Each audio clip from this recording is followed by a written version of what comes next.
І я тоді зрозумів, що треба тоді їхати на батьківщину цього виду спорту, в Штати. Коли я приїхав перший раз в цю гонку, я більше не хотів її взагалі. А мазохістська така штука, взагалі такі гонки їхати ближче до 10 і більше годин фізичного навантаження. Ситуація з споживанням їжі, вона зовсім інша. Всі, хто хотів якось покращити свої результати, вони їх погіршили на годину-півтори. 3-мм обмотка, сідло шосейне, гоночне, насос, 4 балони СО2, камери запасні, набір ключів, бортировка для покришок, парочка запасних гелів. Вся трансмісія забивалася, люди попросту відривали задні перемикачі, ламали рами, ламали крюки на велосипедах і просто страждали від бруду. Дивишся на ланцюг, а він як дзеркало. Бачив людей, які сиділи на узбіччях. Напевно, хтось мав теплові удари. Перший чекпоінт був на 127 кілометрі, а наступний був на 200 кілометрі. Через страждання теж задоволення отримуєш.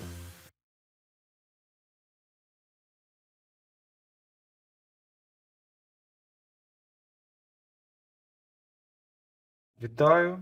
Це відео присвячене гонці Unbound Gravel. І ми спілкуємось з Віктором Петровичем, фінішером цієї гонки. Отже, ви їхали цю гонку 2 рази. У 21-му, 21-му і 23-му роках. Це мій приз за виграш гонки 23-го року. Я переміг в категорії 55-59 років і зайняв 49-те місце в абсолютному заліку. Розкажіть про себе як про велосипедиста, який досвід ви мали на момент участі в Unbound Gravel? Взагалі почав займатися велоспортом в 13 років. Тобто їздити все життя? Так, майже все життя, там з маленькими перервами на службу в армії, на якісь навчання, на становлення в бізнесі, але майже все життя. З 5-6 років тому я звернув увагу на гравійний велоспорт, який почав дуже бурно розвиватися в Сполучених Штатах спочатку, а зараз в Європі. Європейські гравійні гонки, вони більш подібні до крос-кантрі марафонів маунтенбайківських, навіть за своєю суттю, там за довжиною трас, за рельєфом, вони більш екстремальні з точки зору складності трас, вони більш короткі за дистанції, і вони взагалі по інших дорогах, там така суміш сінглтреків лісових, якихось асфальтованих доріг. І я тоді зрозумів, що треба тоді їхати на батьківщину цього виду спорту, в Штати, і спробувати, як виглядають справжні американські гравійні гонки. І я знайшов собі таку гонку у 2019 році, яка називалась Gravel Worlds, яка вже тоді проводилася десь 10 років. Вона одна з найстаріших гонок, проходить в штаті Небраска. Дистанція цієї гонки складає 150 миль, це приблизно 240 кілометрів. Я вирішив, що це буде моя перша гонка, в якій я спробую. Тобто ви десь рік покатались на гревелі? І... Не катався. Ще 2? Я просто собі вирішив, що я хочу, а потім вже почав думати, над чим я хочу, як я хочу. І тоді в мене з'явився гравійний велосипед, і я почав готуватися до цієї гонки.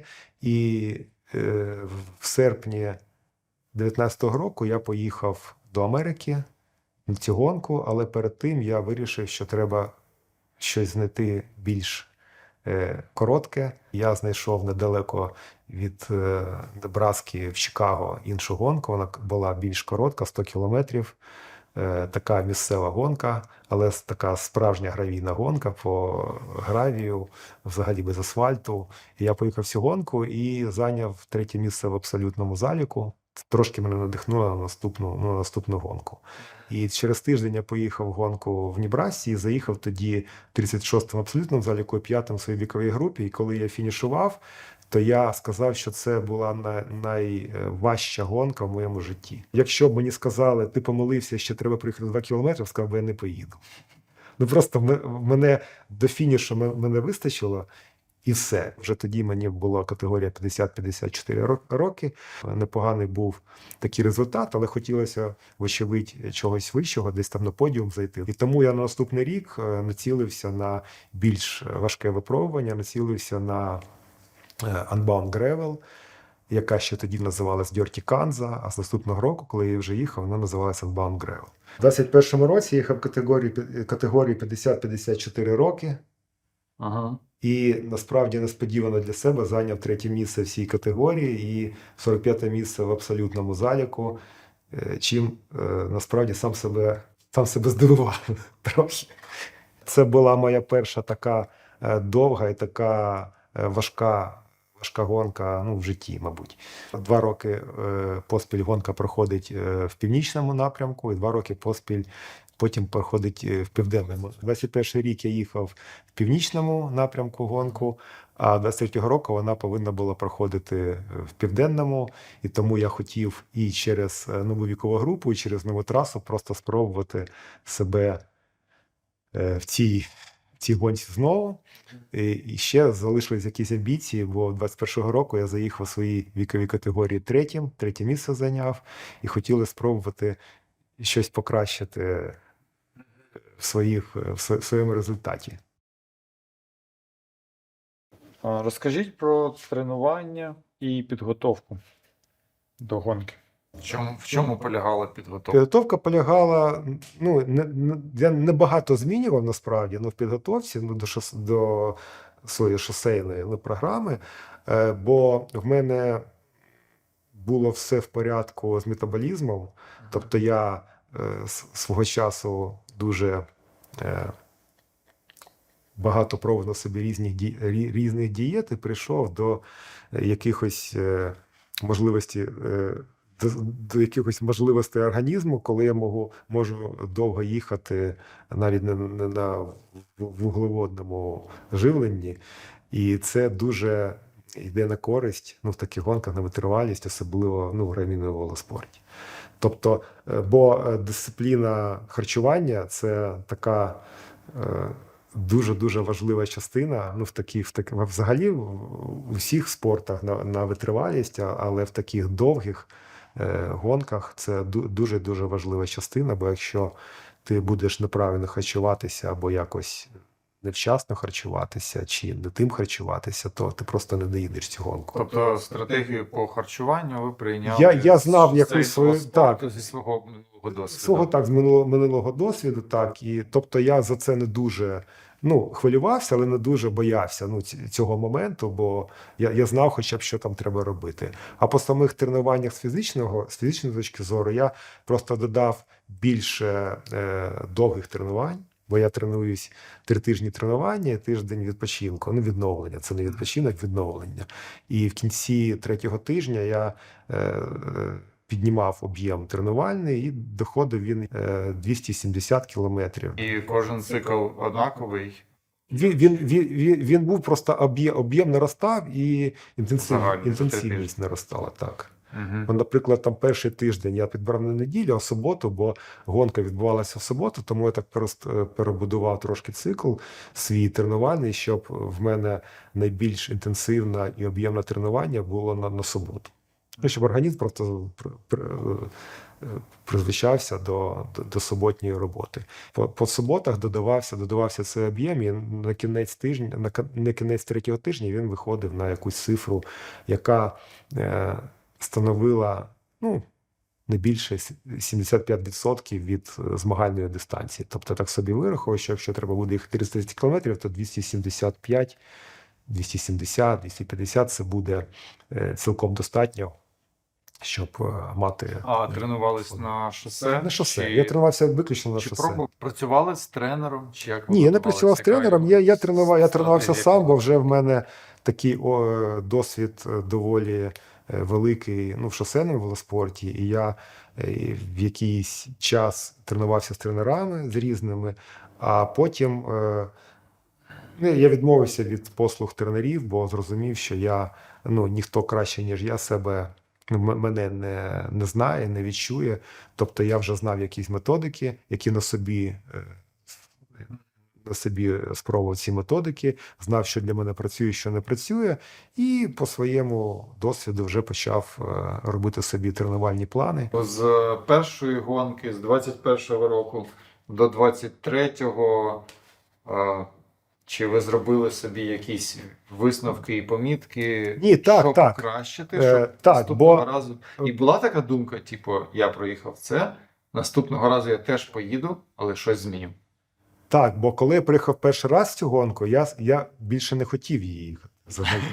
Але це триває 2-3 тижні, і потім ти знову романтика цієї гонки і взагалі цього виду спорту, вона накладає такий відбиток на тебе, що ти знову хочеш зануритися, бо це така мазохістська така штука, ну взагалі такі гонки їхати, бо одна справа, коли ти їдеш там 10, 11, 12 годин, а люди, які їдуть там 20 годин, ну, ту ж саму дистанцію. Вочевидь, я знайшов якісь слабкі місця, які я захотів би покращити наступного разу. Це більше стосувалося харчування.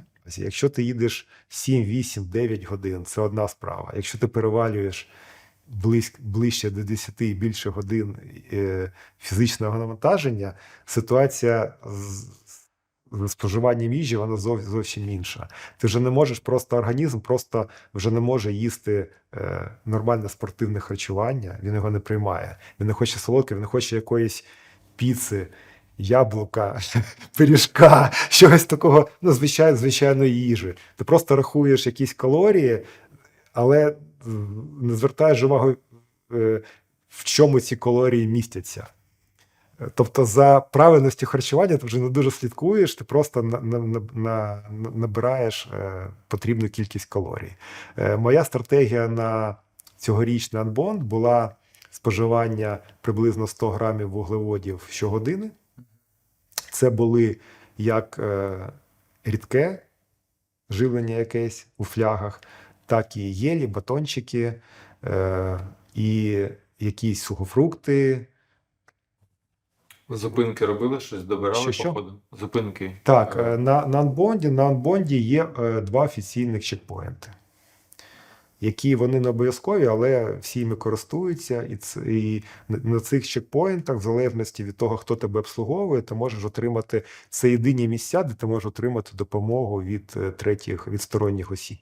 Яка у вас була стратегія на чекпоінт? В мене була стратегія на чекпоінти, бо я ще з перших гонок зрозумів, ну, як цим користуватися, бо це, по-перше, ти можеш, якщо щось трапиться з велосипедом, ти можеш в цих чекпоінтах поправити, ну, що там в тебе відремонтувати, що трапилось. І по їжі ти не повинен вести з собою все на всю дистанцію. Тобто ти повинен розкласти їжу і напої, щоб ти на чекпоінтах, якщо ти приїжджав до чекпоінта майже пустий, на більш легкому велосипеді, там завантажувався знов своїм харчуванням, щось там ще з'їв своїм харчуванням, напоєм і їхав далі до наступного чекпоінту. І на 200 миль 2 чекпоінти. 2 чекпоінти. В цьому році був перший чекпоінт дуже далекий, він був на 127 кілометрі, а це в тих умовах, які були, це треба було їхати приблизно 4-5 годин до цього чекпоінта. А наступний був на 200 кілометрі.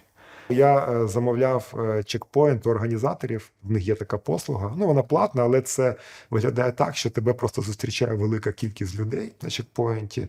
Палатки стоять, на яких дуже багато різного харчування, і спортивного, і такого звичайного, які сендвічі, і вода, і льод є, і пепсі, кока-коли, всі напої, і тобі помиють велосипед, і поможуть змастити велосипед. Тебе по номеру знають?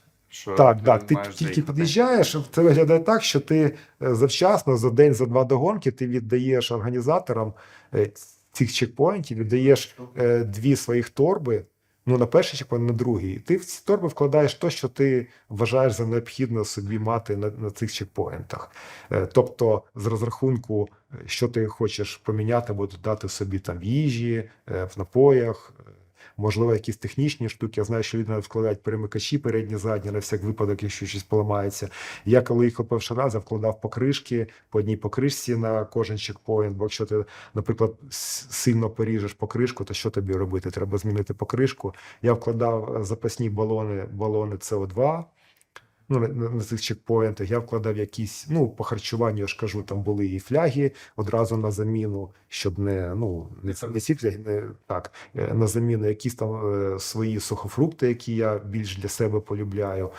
На другий чекпоінт він так розташований, що якщо ти будеш до цього довго їхати або мати якісь трабли, то ти можеш може так стати, що ти будеш вночі їхати, ну, до фінішу. Тобто через це на другий чекпоінт вкладав собі передню задню фару, окуляри з фотохромними лінзами, я вкладав собі якісь більш теплі речі, там шкарпетки, рукавички з довгими пальцями, там жилетку, вітровку, якісь шапочки, бо, ну, щоб мати вибір, якщо щось там трапиться, то ти будеш варіант Б, так би мовити, з собою мати.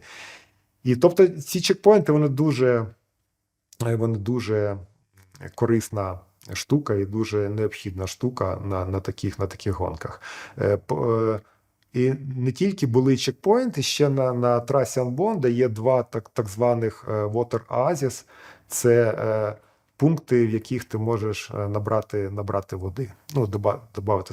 Вони розташовані між чекпоінтами. Вони розташовані. Це містечко якесь? Чи як? Це просто в маленьких, взагалі, в цьому році Unbound проходить тільки через 2 міста. Невеличких міста, в яких були розташовані чекпоінти. А так це було просто на таких просторах, в преріях було. Так, ти ніде магазинів, нічого там немає. І 2 Water Oasis, вони були теж розташовані в таких маленьких, таких фермерських селищах, там тільки вода. Там навіть тобі допомогу не можуть оказувати, навіть якщо ти там впадуть окуляри в тебе, то тобі ніхто не може подати окуляри, бо за цим слідкують. І, тобто, ну, такі правила, ти їх мусиш. Ти просто під'їхав, все такі великі баки з водою, багато кранів в рядах, ти просто наповнюєш собі фляги, можеш там вмитися, там можеш там поспати, якщо хочеш. Це твої про велосипед можеш помити, якщо хочеш. І йдеш собі далі. У мене було на рамі 2 фляги по 800 мл і 1 фляга літрова. Тобто на рамі я віз 2 літри 400 мл, 2 літри 600 мл одразу. І так як до першого чекпоінту було досить далеко, 127 кілометрів, я ще в кишені віз 1 флягу 800 мл. Тобто в мене було майже 3,5 літри до першого чекпоінту з собою рідини. Перший водний оазіс був на 60 якомусь там кілометрі, тобто можна було там зупинитися в разі чого і набрати води, але зазвичай гонщики, які на якийсь там результат собі там рахують, то вони мінімум зупинок і на першому, на таких, ну, близьких пунктах зупиняйся, бо ти просто, якщо ти зупинишся, ти випадеш з групи, з якоїсь швидкої, з якою ти їхав, і потім ти, якщо ти на 20 секунд це зробиш, то може ти їх доженеш. А якщо це буде близько хвилини тривати, то ти вже шансів не маєш, і знову будеш шукати іншу групу, або будеш їхати сам. Тобто краще до першого, я так собі вирахував, що до першого чекпоінту я буду вести з собою 3,5 літри рідини. Це не всі фляги з водою. Це було 3 фляги були з водою, але вони були з бетафюлом. Це такий від бренду SIS вуглеводний такий порошок. Тобто 3 фляги були заряджені бетафюлом, в яких 90 грамів вуглеводів на 1 флягу. Це мені однієї фляги вистачає і на годину, і як рідини, щоб пити і щоб поїсти. Тобто це такі 2 в 1 класна річ. І літрова фляга, вона була з водою. Там до першого чекпоінту, так в мене було трохи там ще насипано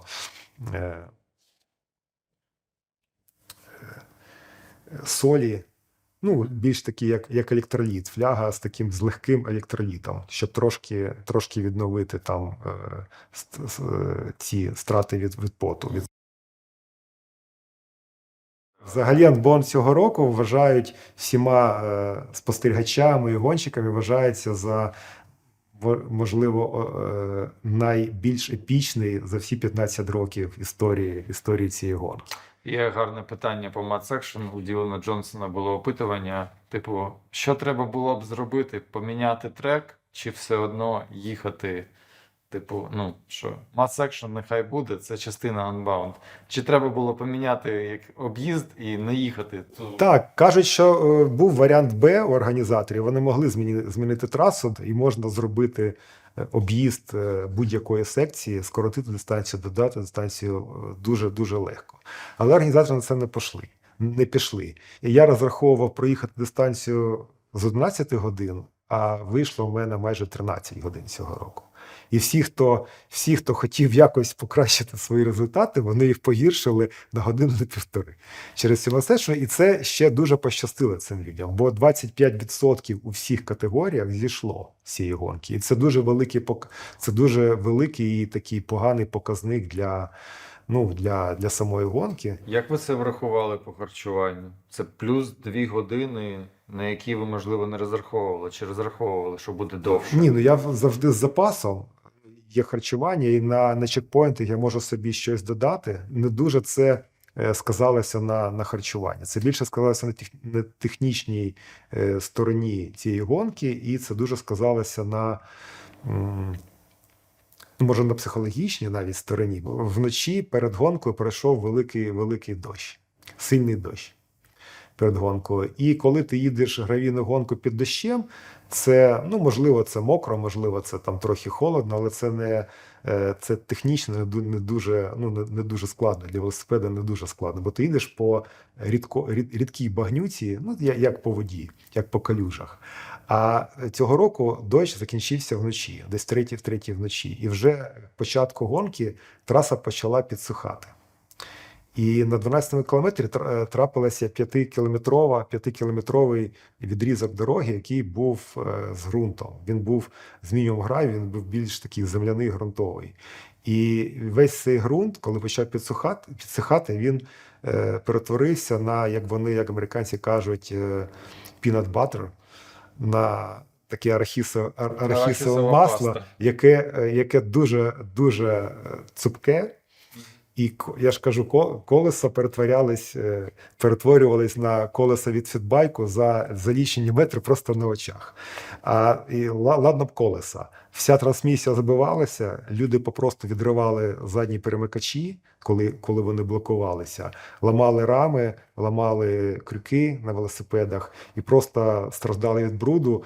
І більшість людей пішла пішки, і хто їхав далі за мною, то я навіть дивився по протоколах, на 5-кілометровий відрізок люди витрачали більше години.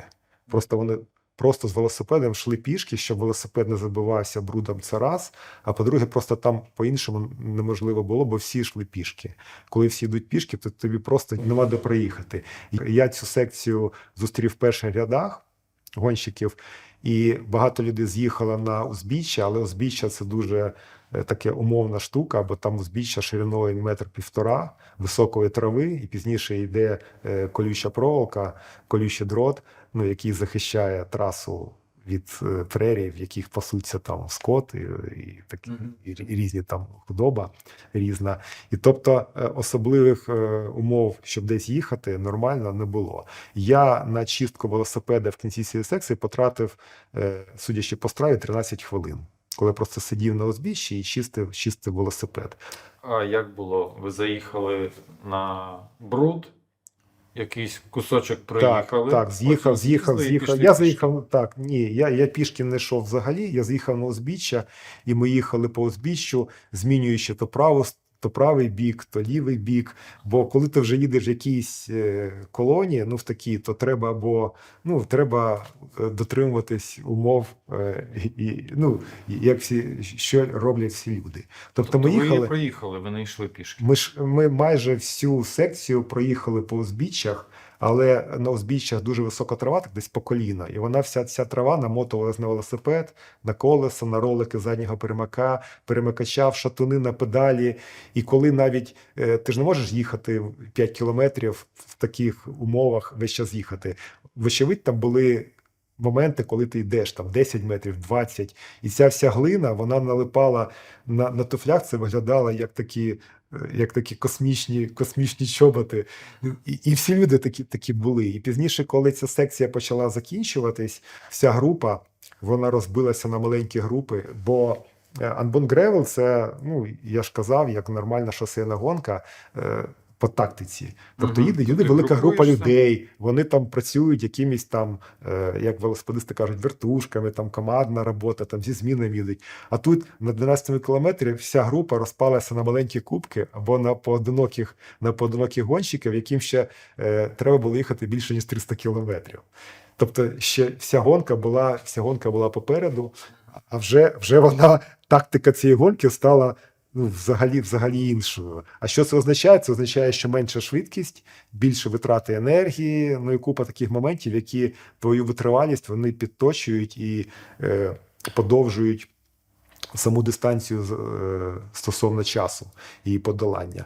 Це одна справа. Друга справа, що коли з цієї секції виїжджаєш, то в тебе вся трансмісія через цей пісок, болото, вона висихає, і мастила не залишається взагалі ніде. А перший чекпоінт на 127 кілометрі, до нього ще треба проїхати 120 кілометрів майже. 115 кілометрів. І ти їдеш на велосипеді, який скрипить, який, ну, як Ми нічого не робили. сторічний. В мене було з собою, бо я ж вже трошки досвіду маю, в мене був з собою маленька пляшечка така мастила, але я на ходу якось не наважився використати на ходу, а зупинятися вже не хотілося, бо я попав в таку досить робочу групу, там з 10-12 людей, і ми їхали, ну, класно так навалювали, і у всіх була така ж сама ситуація, коли дивишся на ланцюг, а він як дзеркало, він відбиває світло, він такий, ти його перед гонкою змащував так, щоб вистачило там на 1000 кілометрів, а він в тебе вже став такий відполірований, і все це скрипить, і ти не розумієш, чи це вже все з велосипедом, ну, це кінець велосипеду, ще щось можна поправити. І тільки на першому цьому чекпоінті мені вже змастили ланцюг, навіть трохи помили велосипед. Не тільки ця брудна секція була найбільшим випробуванням, бо після цієї брудної секції вона закінчилася для більшості людей, скажімо так, о 10-й годині ранку. А потім почалася справжня спека. Я взагалі не дуже боюся спеки, навіть спека для мене краще, ніж холод, ну, зазвичай для їзди. Але коли ти їдеш в 39 градусів тепла, просто в такому степу, ну, в прерії, в якій не видно ні кінця, ні краю, жодного дерева, жодної тіні, і ти просто їдеш, я зрозумів, що я починаю, ну, плавитися, як сир. Тобто швидкість фатально знизилася. Я вже бачив людей, які сиділи на узбіччях, і навіть бачив швидкі допомоги, які проносилися, таких людей забирали, бо, напевно, хтось мав теплові удари, якісь сонячні удари. Це така, ну, екстремальні умови були, і вони десь тривали приблизно до 180-го, мабуть, кілометра. Я розповів про брудну секцію. Цю називаємо спекова секція, і потім я бачу, що таку чітку границю світла і тіні десь через кілометр від мене. Просто така лінія, і там починається щось чорне. Коли ти заїхав, температура одразу впала градусів на 15, одразу. Стало легше їхати, але потім почав накраплювати дощ, і цей дощ за кілометрів 15 перетворився на такий ураган, в якому я навіть на такій висоті колес відчуваю, як велосипед носить по всій ширині дороги. Просто здувало. І це в дощ, це не просто вітер, а це йшов така злива сильна і дуже сильний вітер. І тебе носить по цій дорозі, і ти йдеш один, взагалі нікого не бачиш, бо це ж видимість ще там 20-30 метрів. І я розумію, і їдеш, і розумієш, що якщо, не дай Боже, станеться якийсь прокол, там не те, що якась зупинка чи дерево, навіть кущів немає, під яким ти там можеш там залегти і міняти собі цю покришку чи вставляти камеру. Тобто ти ж в такій пустелі, от дорога закінчиться, трава, і йде така сильна злива, все темно, а ще день. Ще це не вночі було. І цей відрізок дистанції, він тривав близько години, мабуть. Але мені за рахунок того, що я піймав цей контраст в температурі, мені так класно поїхалося, І це було, як спортсмени кажуть, друге дихання отримав. Я підвищив швидкість і просто в кайф, як то кажуть, ну, поїхав решту дистанції, хоча залишалося ще їхати близько 100 кілометрів. Бо другий підстоп він був за 60 кілометрів до фінішу.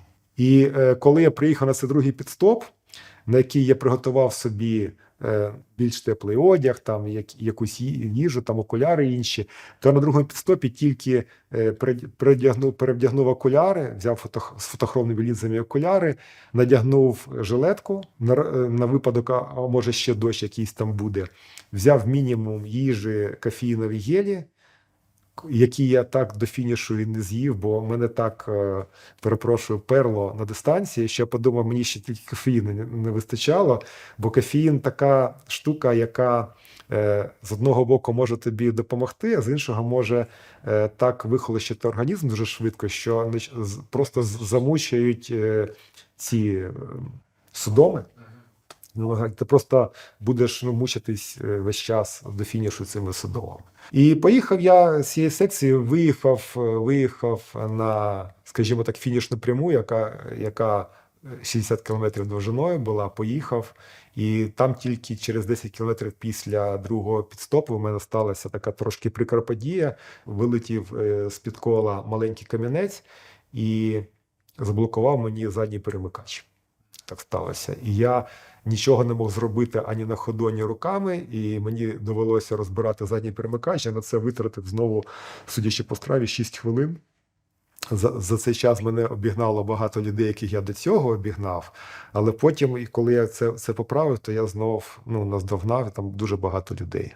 І коли я вже приближався до Емпорії, то знов почався дощ, але це вже був не злива, така просто дощ, мокра дорога. Але я ж кажу, що по мокрому гравію це доволі комфортно їхати, нормально, бо він проїжджабельний, жодних немає з цим траблів.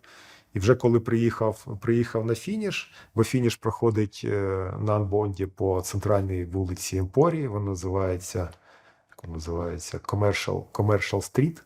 Вона така довга, може там з 1,5 кілометри, вона так огорожена такими заборами, парканами, фішками, і ти в'їжджаєш в такий коридор і ближче до центру, бо Емпорія – це дуже маленьке містечко, 25 тисяч мешканців всього.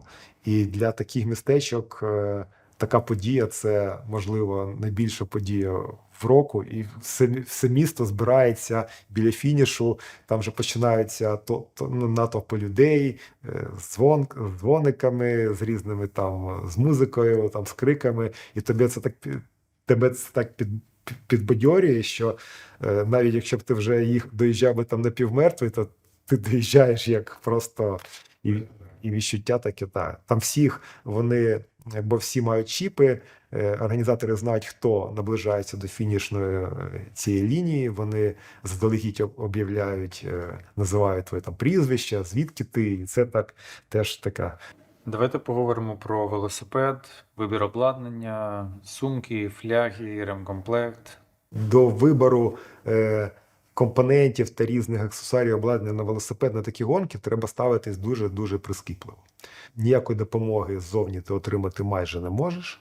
Техніка повинна бути така надійна, настільки надійна, наскільки це можливо взагалі. І якщо навіть щось трапиться, то ти з собою маєш мати основний набір інструментів або запасних частин, щоб ти зміг там максимально швидко налагодити свій велосипед, навіть якщо щось з ним трапиться, і продовжує гонку, бо інший варіант тільки зійти з цієї гонки.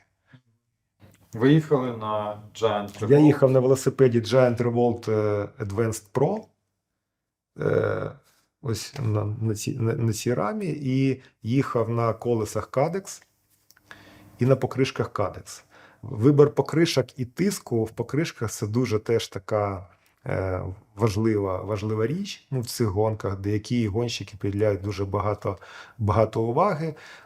Ось я вже, знаючи трошки покриття на трасі Unbound на подібних гонках, я для себе обрав напівсліки покришки. І більшість гонщиків їхала теж на різних варіаціях напівслікових покришок. І цьогоріч найбільш популярний розмір покришок – 40 мм. Це я помітив і по гонщиках на старті, і на фініші.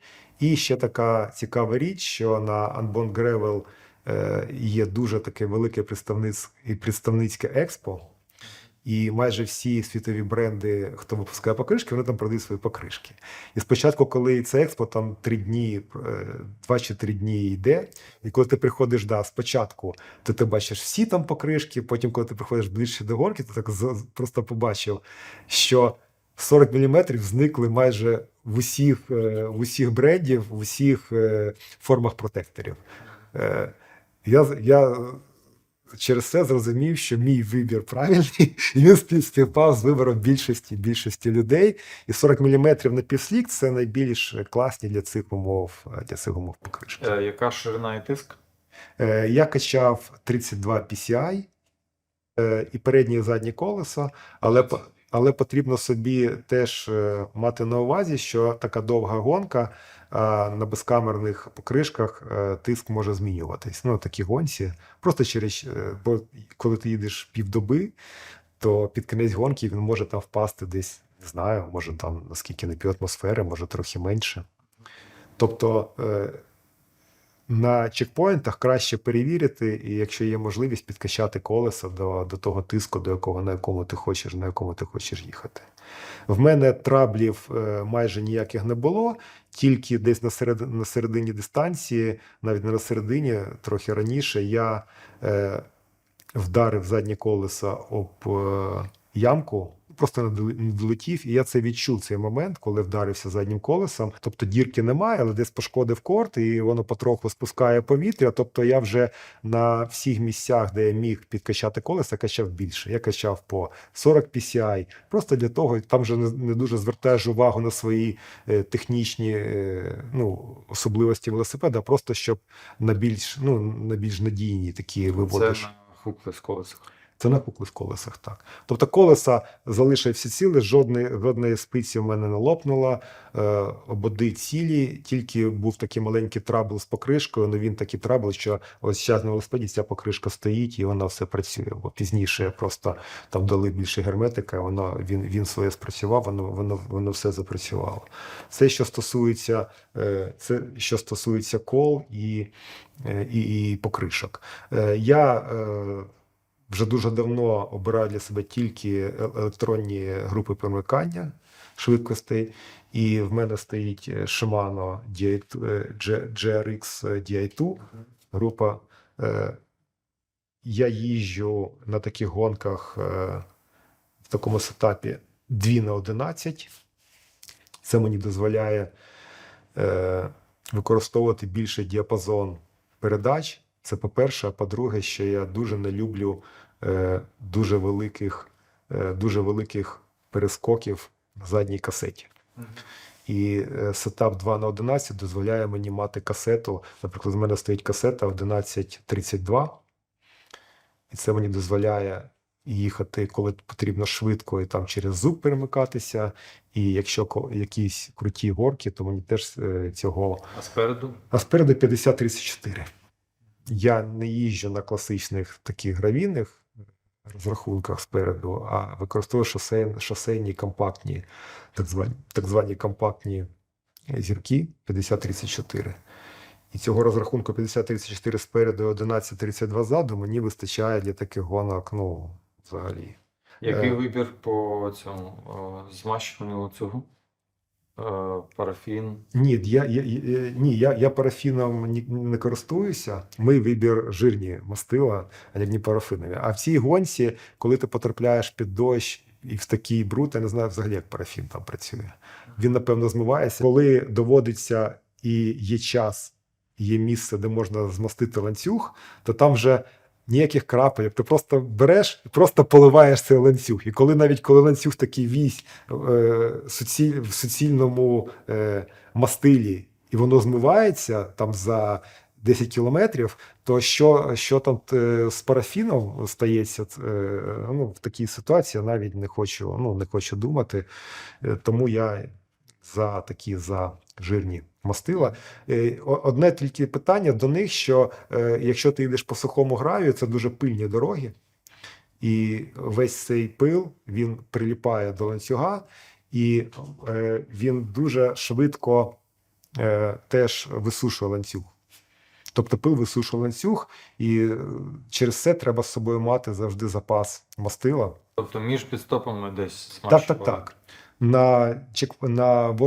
На водних газів, наприклад, завжди це ніколи не завадить. Бо КПД насправді підвищується цього. Я вже мовчу про різні там шуми, там, і навіть якщо задекларовано там на декілька сотень кілометрів, це, дай Боже, щоб вистачило 100 кілометрів цього мастила. По флягам і воді. Більшість гонщиків використовує різні гідросистеми, як Camelback, тобто якісь рюкзаки з гідросистеми. Мені не дуже подобається, коли в мене щось на спині там бовтається і булькає вода на вухо, тому я для себе вже давно знайшов іншу систему. Такий невеличкий южноафриканський бренд Line Components, який робить таку класну конструкцію, яка дозволяє велосипед, в будь-який майже велосипед, закріпити 3 фляги, і це все тримається досить жорстко, надійно і все під рукою. Фляги можна ставити різні, можна літрові різного розміру. Тобто я цю систему вже використовую, може, роки 4 чи 5, ще від першої своєї гравійної гонки. Після неї я зрозумів, що краще в цьому великому трикутнику вести фляги як можна більше, аніж використовувати ці болти, бо всі знають, що є в гравійному велосипеді. Тут ще зазвичай болти. Ну, це можна використовувати для інструментів, для якогось резерву. Весь бруд, він летить, каміння летить на цю флягу. І якщо ти йдеш в групі, це вилітає, це летить по окулярах, б'є по шолому, шатуни дуже відбуваються. Стосовно жорсткого покриття і ригідного велосипеда без підвіски.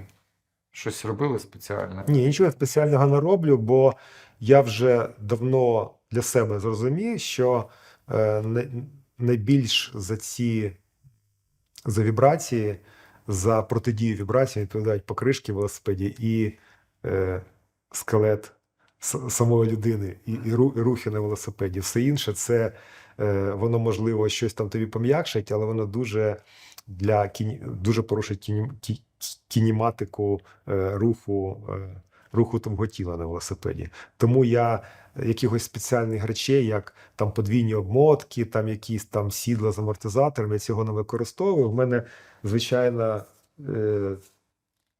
3-мм обмотка стоїть на велосипеді. Я на таку гонку, як Unbound, вдягаю рукавички з коротким пальцем, але звичайні, без жодних гелій. Це просто для того, щоб в разі чого не потерти собі руки, а не для того, щоб це щось там амортизувало чи гасило якісь вібрації.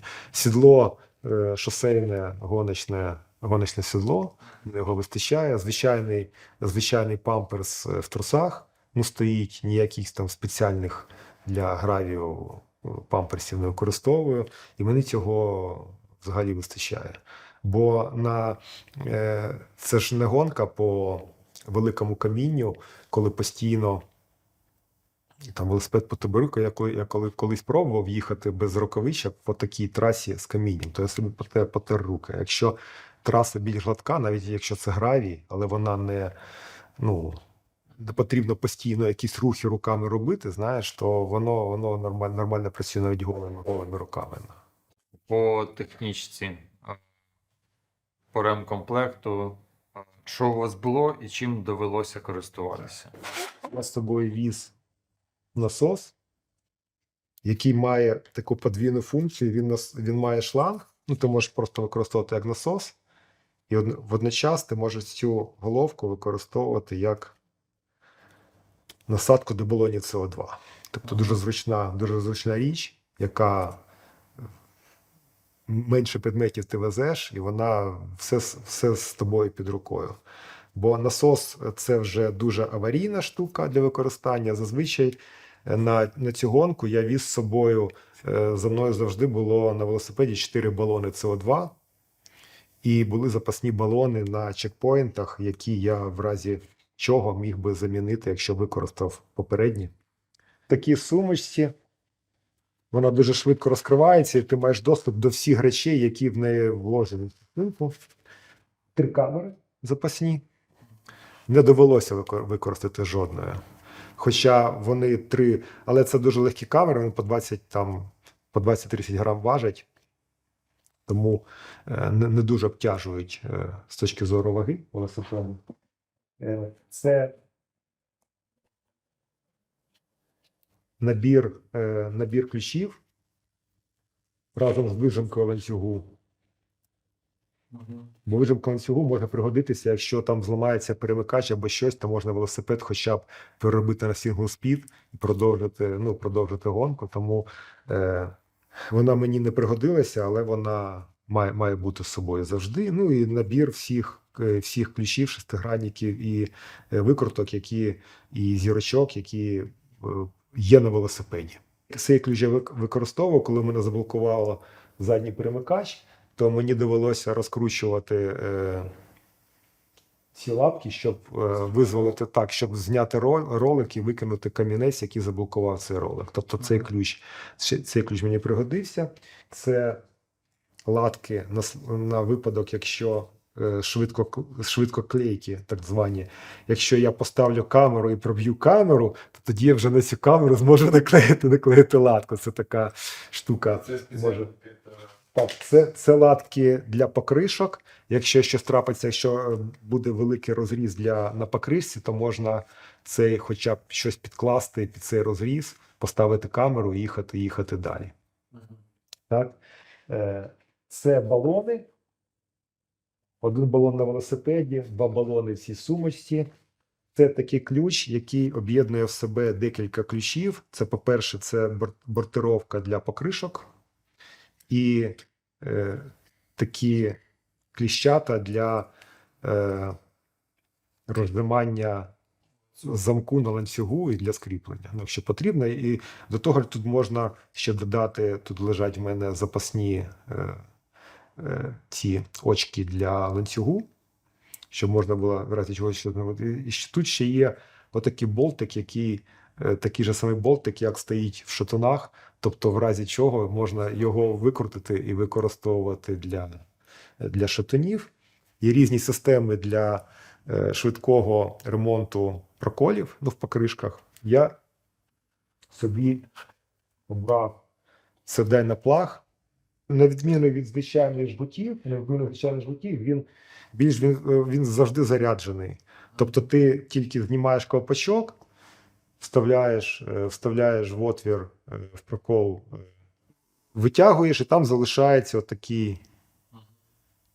така кулька залишається, вона повністю затикає, і він завжди готовий, бо всі жгутові системи, вони не приготовані для швидкого. Там треба витратити якийсь час, щоб вставити жгутик і так далі. Тому є гонщики, які використовують жгутики, але вони теж вже приготовані. Вони ці всі шила з жгутами, вони їх примотують на рубашки, на раму, десь там вони приготовані. Але це завжди в бруді.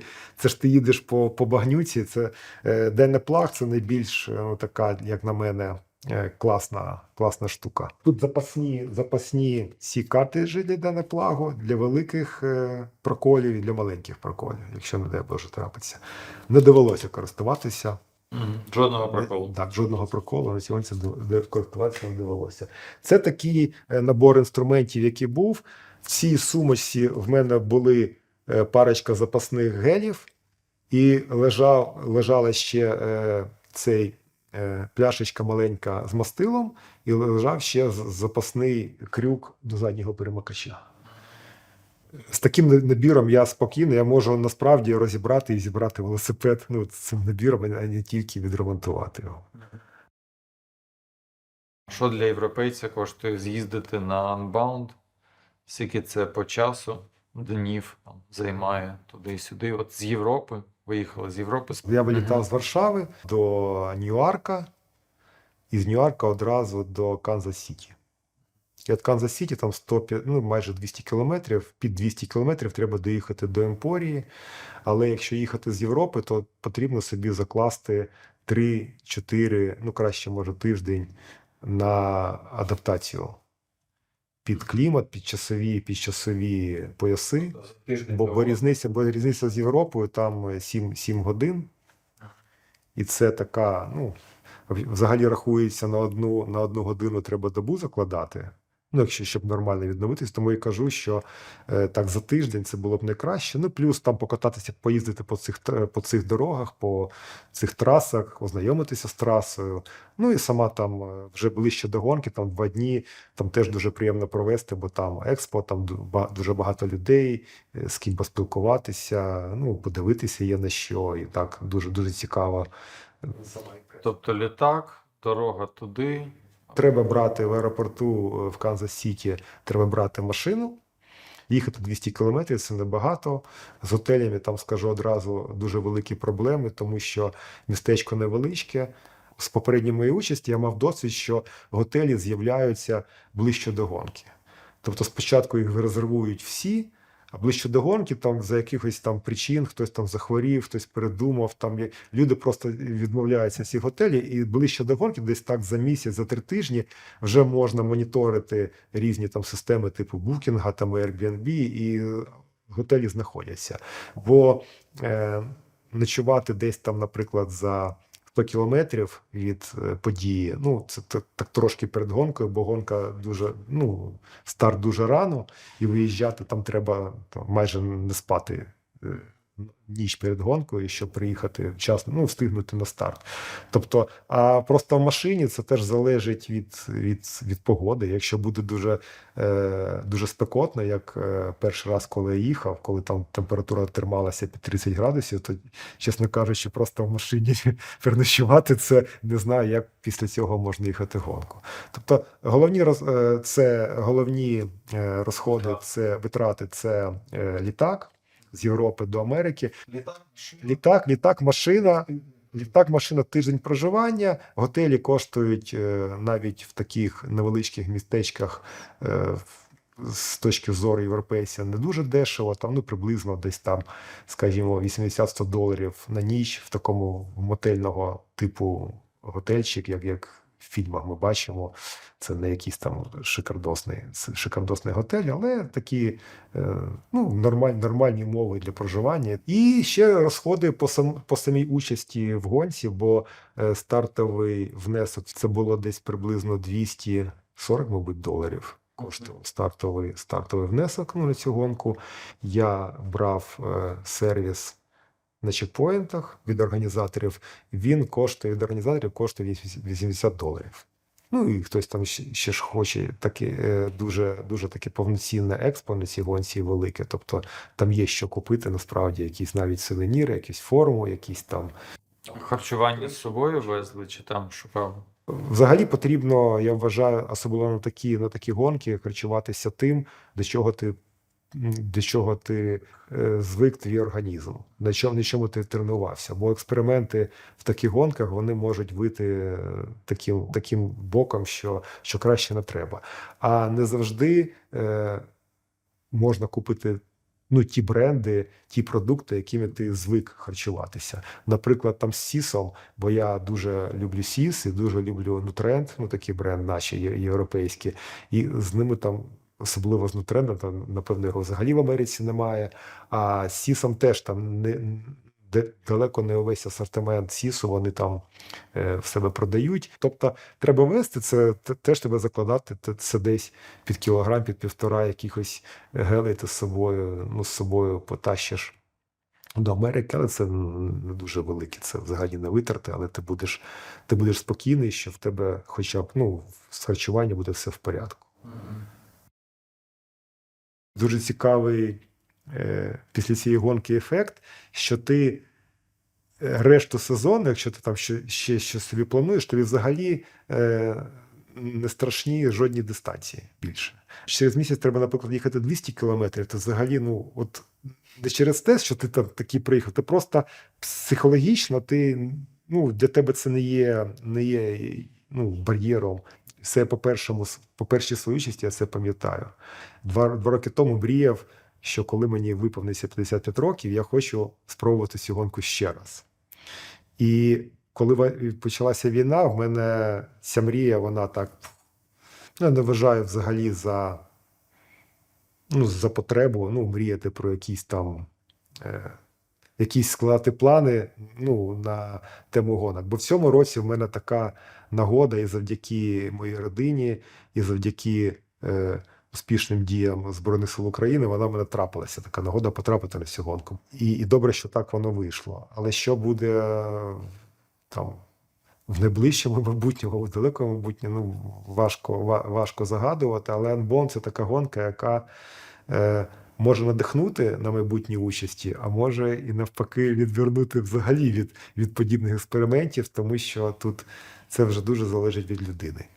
Мабуть, треба, якщо є можливість, спробувати, бо не так страшен чорт, як його малюють, знаєш, і можна до всього підготуватися, але для таких гонок треба більше часу, щоб готуватися. Тобто за місяць, за два, якщо ти почнеш, це не вийде. Це треба вже на якійсь базі, ще треба витратити там з півроку часу, щоб більш-менш нормально проїхати цю гонку. Бо я вважаю, що від кожної події, які ти приймаєш, треба отримати задоволення. Знаєш, задоволення воно не тільки через легкотню, знаєш, як кажуть, через страждання теж задоволення отримуєш. І велоспорт якраз такий вид спорту, в якому ти, наприклад, їхати в гори. Це ж люди страждають, всі майже страждають. І хто гірняки по своїй натурі, хто слабкіші, але і заїхати в гору – це страждання. Людей пре від цього, знаєш, саме через від такого страждання. Не всіх, але більшість, хто займається велоспортом.